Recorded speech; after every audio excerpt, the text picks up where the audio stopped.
Hey, Mr. Blackley, can you get me all right? I got you, mate. Oh, I'm so sorry about that, man. Sorry about any inconvenience. How are you? Oh, good. Oh, good. Not bad. How about yourself? I'm doing all right. How's Australia treating you? Do you live there or just visiting or what's going on? I grew up here, but I'm waiting for my green card to be finished. So I've been stuck here for like 5 years.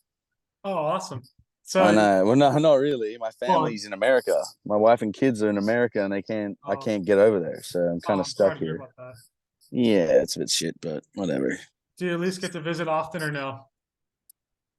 I haven't seen him in 20 months, Oh, wow. I'm sorry to hear but that. they'll be coming out in November, hopefully, if I don't get my visa by then. So Well, I'm yeah, praying for you. I'm wishing you the best of luck. So, thank you, man. hope Appreciate it. everything goes well. How's summer treating you though? Going good?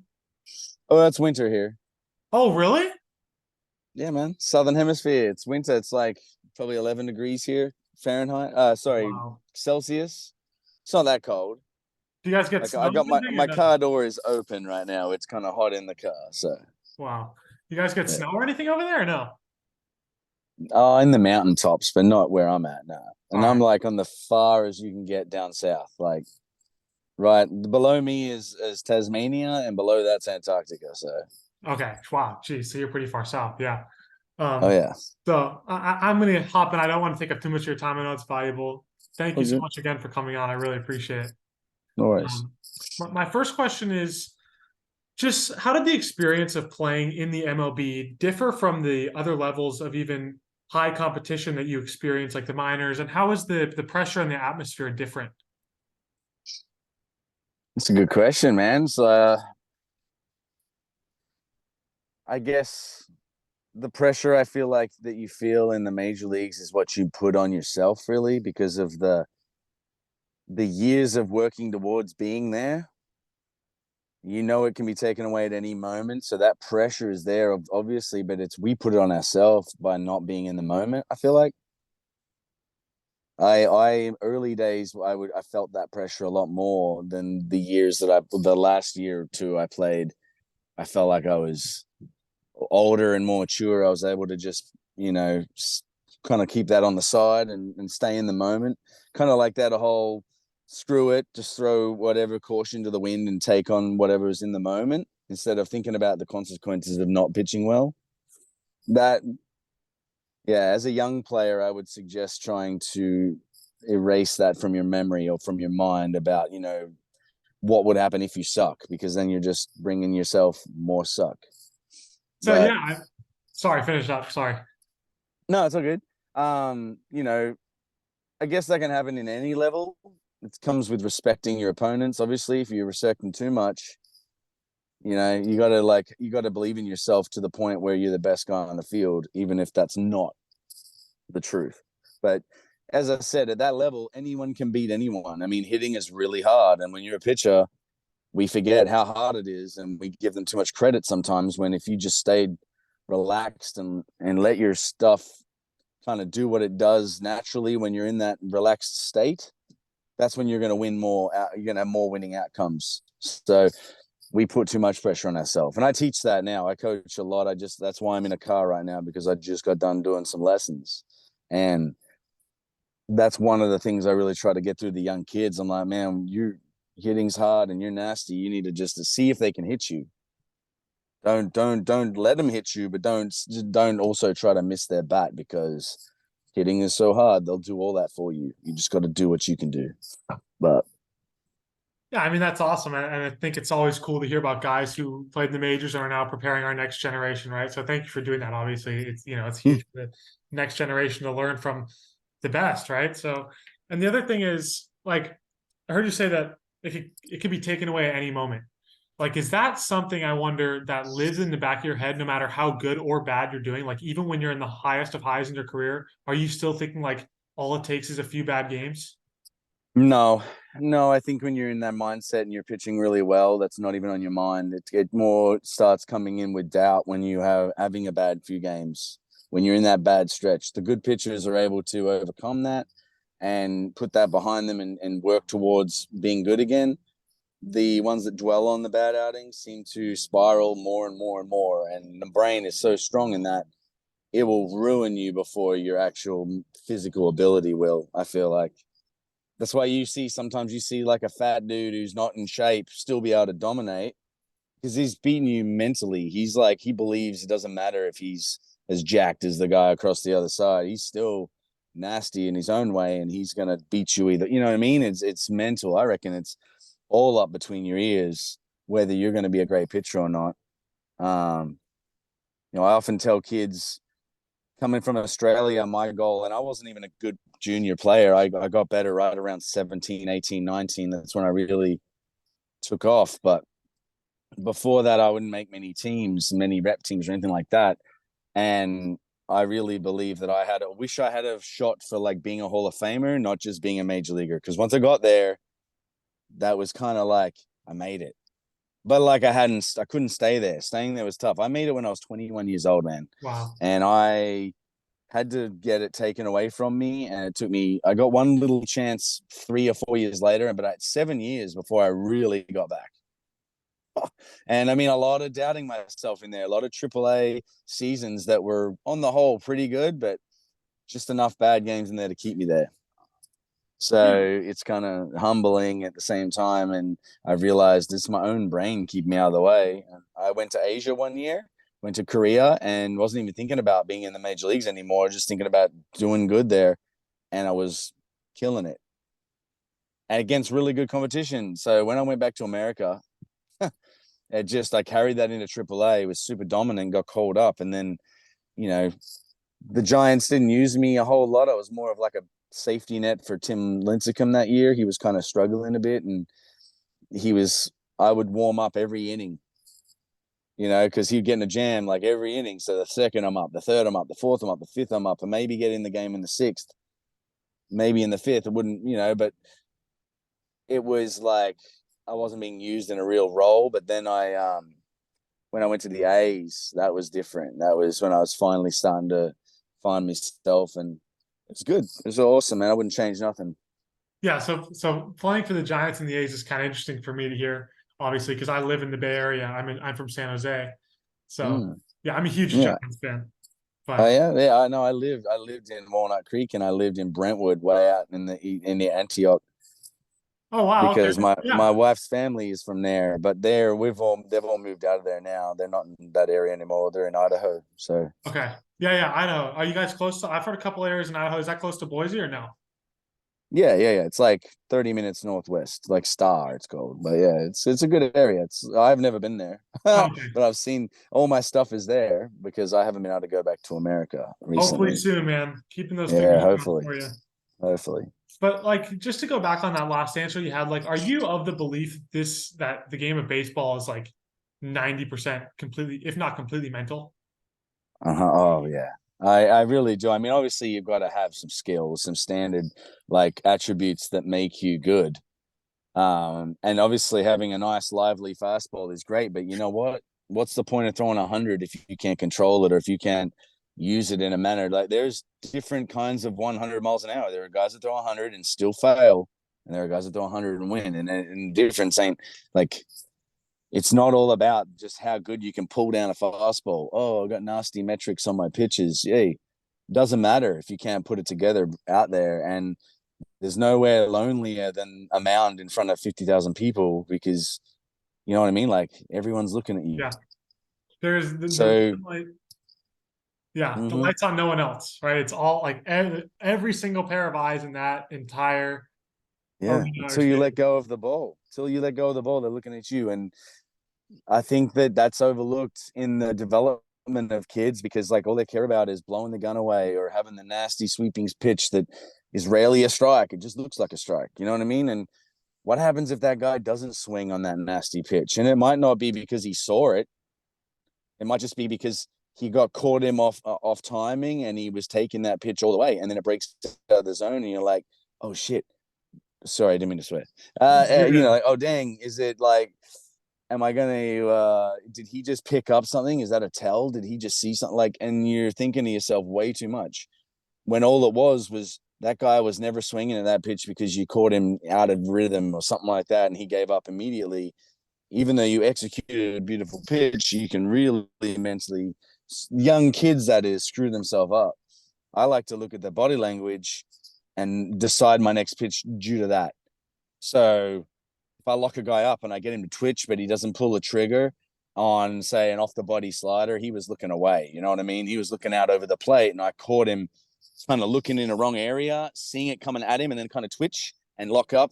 That tells me how I can proceed. I feel like that's a bit of an art that's dying, and that's why when you see super nasty pitchers that can do that stuff as well, they're cream. That's the cream that rose to the top. That's like the Skeens of the world. You know what I mean? Yeah. That's the Verlanders, the guys that can just pitch. Even when they don't have their stuff on, they can beat you because they can pitch. And that's kind of what I try to do with these. I'm only working with 11 to 17-year-old kids here really in Australia but that's my main concern, is making them pitchers first. They're not even big and strong enough to do what they really want to do yet. So if I can get the building blocks right, then they're going to be in a better place and a stronger place to be able to make, those adjustments later on to get stronger. So Yeah, and I mean, like you mentioned, the mental thing, right? Like, also another thing that I think, I don't know, I'm sure you felt it too. Is like, if you're starting to struggle and you start thinking about it too much, it all happens so fast. Next thing you know, it's bases loaded, nobody out, right? Like, yeah, I mean, if you say don't think of an elephant sitting on a ball, what do you think of, right? It's one of those things where your brain hears things. Like when I tell kids that struggle with walking kids and they know it, guess what they say to themselves in three ball counts? They say, "Don't walk him." Your brain didn't hear "don't," it just heard "walk," and then you go and walk him. Instead, I like to tell them to think about getting an outcome that requires a strike. So I want to get a ground ball to shortstop here. Be specific. What takes that? A strike. Do you know what I mean? I need to get him to swing the bat. I need him to try to get contact without letting him hit it. You're just trying to induce contact. And when you can train your brain to say, let's get a ground ball here, let's make him earn this, let's make him hit, you're reinforcing a strike, not a ball. Walk's not even in your vocabulary at that stage. So just changing the whole thought. And yeah, you're still going to walk the occasional guy, especially because that's what I'm saying. Kids try to miss bats. They try to be nasty. They end up promoting a ball in their mind. Oh, I'm going to be nasty. I'm going to spin this so tight. And yeah, it might be decent. You might get some good results with it. To a patient hitter, you're going to get beat. yeah, I So mean, it's all about, it's all about inducing them to swing, and hitting's freaking hard. So they'll get themselves out. yeah, I love how you teach that, because like, a lot of people just see sports as like this physical thing where it's just these, especially football, where there's all these big people clashing against each other. But baseball, especially, is just such a mental game, right? Like you can't rely on physical strength to hit a cutter that's moving 101 miles an hour. You know? No, and that's the thing. If I'm a hitter and I'm facing 100 miles an hour, I don't need to produce power. I just need to time it. Yeah. Right? Be soft in my arms, or be soft in my movements where I'm not rigid and tight, so I can move freely, and just get the barrel to the ball and let the power of the pitcher, do all the damage. The velocity. That's that. Yeah, and like I don't teach the fundamentals of hitting, but I got kids that I help hitting as well, because I spent a lifetime trying to exploit problems with someone's swing. You know what I mean? So I can see an issue. I don't have the drills to fix it that often, but I at least talk about it with them. And that's one thing I say, man. If once you pitch for long enough, you can almost read what they're going to throw you. You can almost it's all about being able to throw a decent swing on it. Because I play still just for fun. I just don't pitch anymore. It's not really fair if I do. So I just have fun playing first base and having a hit in the men's league out here. It's quite competitive. We got kids going to college and stuff, like facing 90 miles an hour probably, but it's fun. Yeah, and do you think, like you said, do you think being a great pitcher and learning the fundamentals of pitching actually helps you become a better hitter as well? I mean, if you can pull off a swing, there's some guys that just never really hit. Their pitches only. But I grew up in Australia. We didn't have the luxury. You grow up being. I grew up being a first baseman, an outfielder that hit, lefty hitter, that I could come in and pitch for you if you needed to. So you have to. You've got 9, 10 kids on your team. 6 of us have to be able to pitch. You know what I mean? Like we can't. Yeah. We don't have a luxury of having a bullpen full of pitches to go and get. So if one guy's struggling, in I come. You know what I mean? So yeah, I grew up starting with the bat, but I enjoyed being a pitcher that got to hit. Especially, I didn't get many at bats in the big leagues, but I got one hit. You know, I got one for like 8 or 9. But in the AAA, I hit quite good for a pitcher, and I got pitched a little more like a hitter at times because you couldn't just groove one with a runner on base with me. Like you giving me a chance to get a hit. I don't Yeah, know. It was fun. I took pride in it. You know, I can only help myself out if I'm putting the bunt down correctly, or if I'm moving a guy over, or just doing the minimum job. That was always a goal. But I mean, shit, hitting's hard. It yeah. wasn't easy to get. I mean, Robbie Ray was probably the nastiest dude I had to face, and boy, was that tough. Lefty coming right behind you, he's stepping across his body, crossfiring it, throwing 97. Oh, it's dangerous. It just felt you felt really exposed as a left-handed pitcher trying to hit. Yeah, I mean, but hitting like having the pitchers not just being able to just throw you 3 pitches and you're back in the dugout, that's gotta feel pretty refreshing though, huh? Yeah, I mean, it happened. Trust me, if dudes come at me with good enough stuff, it happened. But, you know, I took pride in being able to make them throw as many pitches and waste as many pitches as I could. And if I could move a guy over or, get a base hit and really nothing shits you more, excuse my French, but than giving Don't up a worry. hit to a pitcher. You know what I mean? Yeah. Like giving up a hit to a pitcher is like a slap in the face, unless it's like Madison Bumgarner. But, But yeah. like, yeah, or Otani for that matter. Oh, But it's like, yeah, for the most part, pitchers weren't considered hitters, and there's a few that made names for himself that had the ability to maybe hit, but all you had to do was really lock it in, and you could get him out.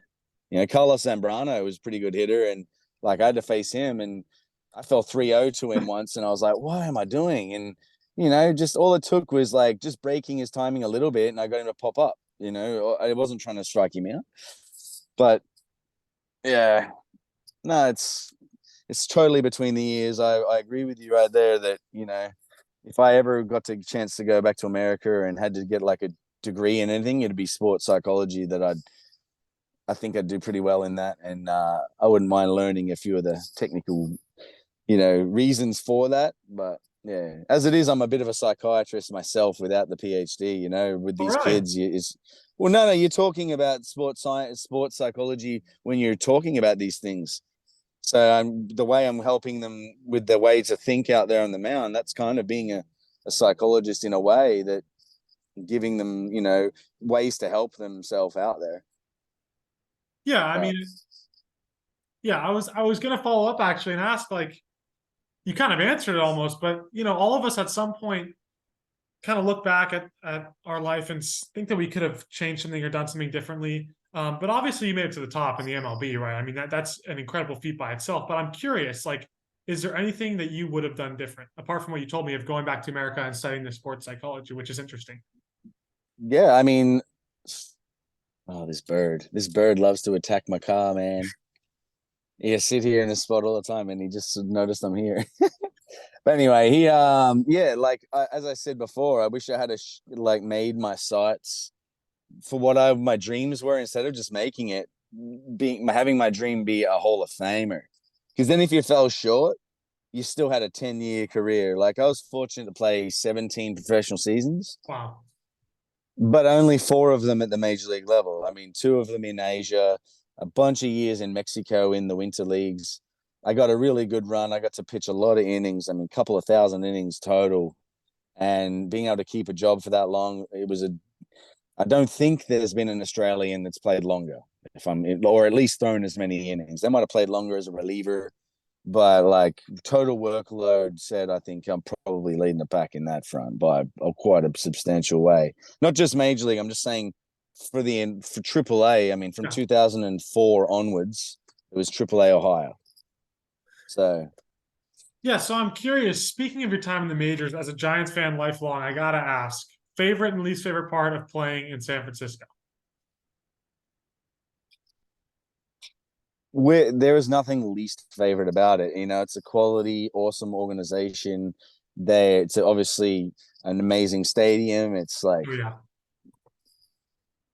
there's nothing to hate about playing for San Francisco at all. Maybe the travel into San Francisco is a pain in the butt. Um, I don't know.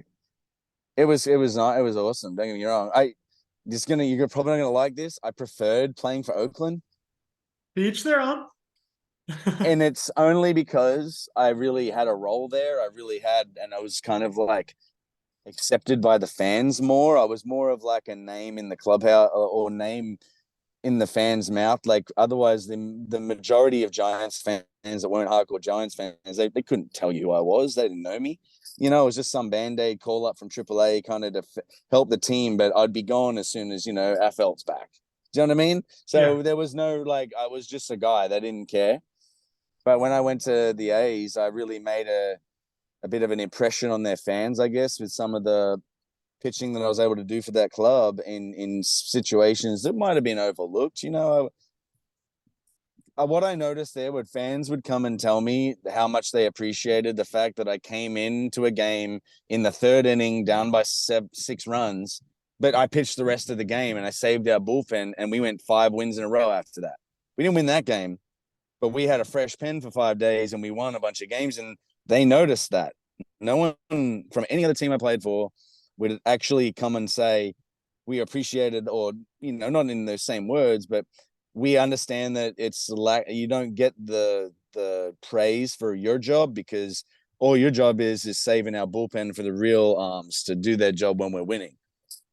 And so that was kind of cool. And then when I got a chance to be a starter, it was like, I'm just going to try and do the same thing, eat as many innings as I can so our bullpen is as safe as possible. And, if it happens to mean that we're in a chance to win the game when I come out, awesome. But that's my goal, Yeah. not necessarily to get the win myself, but to put my team in a chance to win. I treated it like I was pitching for my country. Like that's the kind of goal I have when I pitch in the WBC. It's you only get 65 pitches or 70 pitches in the first round. You ain't going to throw the whole game.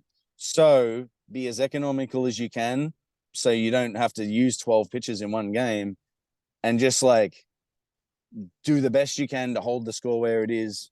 You know what I mean? Yeah. Put yourself in a good chance. Don't let it snowball. If you're having a rough game, don't let it snowball. And that's kind of what I tried to do with the A's for most games. You know what I mean? And that's why I think I had a decent season for them.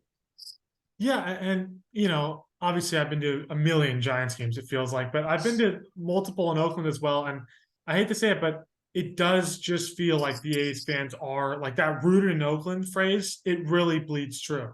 Like it really feels like they are more passionate. And there's a lot of real Giants fans out there, but it feels like there's more like there may be less A's fans, but they're more genuine and they care more, right? Like they're better fans, Mm-hmm. really. It's hard to say better, man. Everyone has great fans. There are some both teams have toxic fans too, man. But Yeah. what I noticed is I felt like there were more A's fans on the road that were from other states than I did as a Giant. You know what I mean? Really? Yeah, like there's heaps of Giants fans in the Bay and people that maybe moved out of the Bay, they kept their fandom. But I don't know, there's a lot of old A's fans that were maybe from Yeah. the 80s and 90s that left. And when we would go on the road, there would be that pretty strong decent, you know what I mean? It would almost be as strong at home as it was on the road. So, and then towards the second half, when we were really making a run and catching up in the standings and looking like a team that might make the playoffs, boy, did they come out, like far out. I've never been in a louder stadium than Oakland when it's packed. That stadium, the way it's built, the way the sound is when you're on the field, it's like a cauldron. It's like it's blocked down. It's so loud you can't even hear the guy announcing the players. It was so Wow. loud in those playoffs. Couldn't even hear it. Jeez. I mean, that's got Uh, it's got to be a good feeling though, going on the road and getting almost just as much support as you do at home. And that's crazy. well, I mean, when I say that, I mean we weren't getting a whole lot at the start of the year. Just like this year, you Right. see not that many Yeah. people there, and it isn't on the fans. They're trying to prove a point. That whole situation sucks. I mean, It I does. I don't want to I don't want him to move. I want to be able to take my kid to Oakland Coliseum one day and be like, tell him that's where I used to do my work right there. But if they move and that place gets demolished or doesn't get used anymore, I've been there during football. I can barely tell where the stadium was. You know what I mean? Like, it's yeah, it's a weird feeling watching a Raider game there back when they were playing because you couldn't even tell. It'd be hard to see or remember where I'm sitting in relation to where the stadium was as a baseball field. So I want to be able to, like, have it still be there. But that's just me on my own selfish thought on it. But yeah, it'd be tough if they left which I know they're planning to. It always seems like they're stuck in a roadblock with that. So until they actually break ground somewhere and build a stadium, I'm just going to believe they're going to stay in Oakland, honestly. Well, I wish they would have moved to San Jose. That would have been great having a team 10 minutes away, but we can thank the Giants for that, right? I mean, I mean, they I know had that the, whole story. They got given that land by the A's, and then they won't get. I get why they don't want to get out of the way of that. It'll kill. That wouldn't kill the True Giants fans wouldn't change their team just because there's a new team in their backyard when no, they can not at drove all. 30 minutes away to go to their team. Yeah, I don't know. But I it'd be felt like that cool. was a weird sitch. Yeah, it would have been cool, but we'll see. You never know. I like the Howard Terminal idea. I thought that was a great place for it. Yeah. I have one more question for you if Mm. you have the time. If not, I completely understand. Oh, good, brother. I got nothing. All right, thank you so much. The question is, what do you feel? Could be anywhere, MLB, Asia, WBC. What do you feel is your biggest accomplishment both on and off the field? Oh man, there's been a lot of like really good games I feel like I've had that have been, for both my country and for like obviously the two that come to mind for Oakland, or a couple that come to mind for Oakland. There was an extra inning game against Toronto where we were winning. The game got kind of given back and tied in the ninth. Well, I was sitting there coming in the game in the 11th inning with nobody else in the bullpen. It was just me. I was it. I knew they were going to live and die with me. And it took till the 15th inning to win that. And just to keep shutting them out until we managed to walk it off, that was a big game that I really will never forget. Um, Obviously, game 161 that everyone likes to remind me about, where we tied the Rangers with one game to go, and I had a big game there. That was the game I was talking about where I just couldn't hear anyone. It was so loud.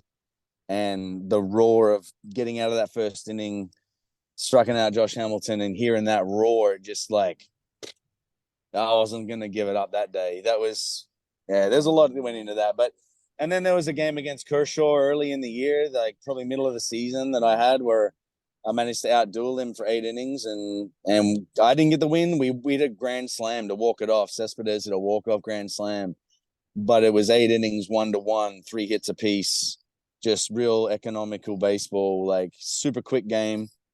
And that was kind of like one of those moments in that season that made me believe I do belong in the big leagues, and that you're not going to tell me otherwise, because Kershaw was the standard for left-handed Oh anyone, yeah. righties, lefties, didn't matter. And he didn't pitch bad. He pitched great. And to the fact that I didn't lose, like I probably lost a lot of people some money that day. Well, They would have been betting on the Dodgers seeing that Kershaw v Blackley matchup. Yeah, oh, a lot of multis would have gone to the wayside on that day. I that love it. felt great. But those are probably the main ones for the A's. I didn't really feel like I had any big games for anyone else. I mean, I don't know. For pitching for my country though, numerous times I had a game in '09 versus Cuba, Aroldis Chapman, me versus him, and we Wow. we we lost that game in the last inning, but we were winning that game when I come out against Chapman and Lazo both. I went like into the sixth inning, and yeah, that was a big game. Then I had another game against. It was only against China, which we didn't know how good they were going to be. It turned out they weren't very good, but you could have still learned. You could have still lost that game. You know what I mean? Oh And yeah. doing it, and I mean, shoot, I came out in the fifth inning, but I only threw a minor, threw 40 pitches or something in 4 and 2/3 innings. Wow. Just I think I threw like 6, 7 balls the whole game. It was crazy. I just mowed Wow. them over. But got us a win, got us the next one. We're not losing to Cuba again on one swing. But there were some big ones, and then I pitched against Senga in Japan in a friendly game that was pretty cool. Um, and again, they went Senga, Yamamoto, and like a bunch of dudes that are probably in the big leagues now or will be in the next few years.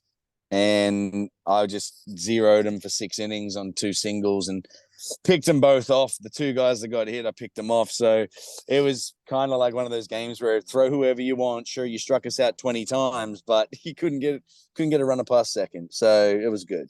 Yeah, that's But great. and off the field, man, I didn't have a whole lot. I wasn't really big to be asked to do much, but I kind of feel like I'm doing it now by coaching a bunch of these young kids. And I got a I got a pair of kids I coach who are going to be in Livermore here in next month Wow.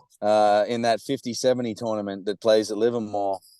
And both of them are really good, but one of them in particular, man, his name's Zaire Griffin. He is gonna be a big leaguer one day. This kid throws 83 mile an hour at 13 years old and just, Wow.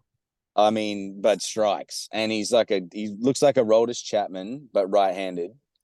I'm not even kidding you. It is like facing 100 miles an hour over that 50-foot distance. Sounds dangerous, dude. You better watch out, man. I'll keep an eye out for him. Yeah, you I- should. You should go check that out. I already got a bunch of friends going from there. They like want to go see this kid because I post about him all the time. The other boy, Tyrell, is 6'3" at 13, and he throws pretty hard too, about 78, 79. But those two kids alone are going to be like the future for Australia. And I mean, he already at 13 wants to be like pitch for Vanderbilt. Like that's his goal. That's so cool. So anything I can do to try and make that happen. Not that I know anyone at Vanderbilt, but it'd be nice. Yeah, I mean, best of luck with He's a that. weapon. That's awesome though. I mean, that you're just like I said, giving back to these kids is really awesome. Mm. And I kind of had one more follow up. I hate to take up more of It's your all right. time, but I was curious in either Oakland or SF or WBC, wherever. Like, did you have any teammates that like you really became just like lifelong friends with, like off the bat, just connected, like no other teammate you've really ever had? Yeah, you're probably gonna know this guy if you're a Giants fan. But one of my best mates that I had, and this is before he was even in the big leagues. When I was in Mexico, he played with me in Mexico, and he really like helped me because he spoke Spanish, and he was able to help me get through that first year there. But Sergio Romo was one of my best men. Like he was one of the best men in my wedding. And Really? yeah, and then he does a lot of streaming with video games as well. And I was doing that a little bit over COVID, and we would just be playing from two different sides of the world, playing Call of Duty together and that. Like he's a ripping dude. He's no matter how big he ever got on the field, he never got that like that off the field. And um yeah, man. And even though I haven't been able to get a hold of him, I haven't spoken to him that often lately. Just my life's been crazy. I haven't even reached out, but I know if I got a chance, if we were on the phone after this, like we'd chat for an hour. Like he's the same guy every time I see him, and I try to be that for him. But yeah, he's probably one guy that I've kept in touch with more than anyone else. And um, yeah, I mean Dan Straley, I keep in touch with a bit, but he's playing in Korea, so we have that, and we just yeah, I don't know. I would That's say Romo's number one. that's so awesome though, and I certainly know that name. You know, it's a great giant, but that's so cool how like you mentioned, like no matter how well he was doing on the field, he was always the same guy, and that's always what you look for in a teammate, right? Like someone who's just you see him once every couple of years. Even now, when you guys are both done playing, it's like he's always the same guy, consistent teammate, consistent player, right? Just always a great guy, and that's the kind of guy that helps a team win a championship That's on and it. off the That's it. field. I truly reckon like that's why he always plays on teams that are successful. I mean, even obviously 3 championships with the Giants, but even in Mexico when he would play like the teams he was on, they were better for it. The Charros when he played in Guadalajara, like there was just having a guy like that in the locker room. You can't. He makes up for it. It's like having two players in one. You have a leader and you have a good player, but now you got one that's both. It's like, you know, and he keeps everyone chill. Like no one, yeah, he's not the kind of guy that ever lets stress get to him. You know what I mean? That's I refreshing to think hear. well, he thrived in that. It felt like, he loved it. Bring it on. Give me that load of bases, none out. I'll get out of it for you. Like I want that challenge. And that's why he was so good, man. And he wasn't a hard throwing guy. No, He obviously had a wipeout slider, but he was so confident in what he had. He didn't need 100 miles an hour. He just needed what was his and what he knew was hard to hit, and he believed in it enough, and that won. And then it's funny that he struck out one of the best right-handed hitters in history in the biggest game of his career on a fastball, which is something he didn't throw very often. But when you throw enough sliders, they just cannot sit on your. If your slider's that good, you can't sit on that 88-mile-an-hour bullet right down the like middle away, right there to be crushed. Yeah. You know, so yeah, I still remember watching that and being like 2 pitches before he did it. I even said right there, I was sitting with an old coach of mine, an old Mariner coach I had. We were watching it at his house, and I said, if he straightens one out on the outside corner, he's gonna get him looking here. And like two sliders, he fouled him off, and then bang, straightened one out on the outside corner and got him looking. It wasn't even on the corner in the end. It started on the corner and ran back middle, and like, pretty crazy. That's baseball, right? Being unpredictable, you know? Well, That's it. Mr. Blackley, I really appreciate your time. It's been such an honor, truly, to interview. It's such a success, and just really, it's been a true joy and an honor. So I really thank you for your time. I know you're a busy guy, so best of luck with Thanks. everything with the green card, and also with the kids that you're coaching. You're doing great. So best of luck. Thanks, man. No worries, bud. Well, thanks for having me. Absolutely appreciate your time. Thank you so much. Mate. See ya. See you.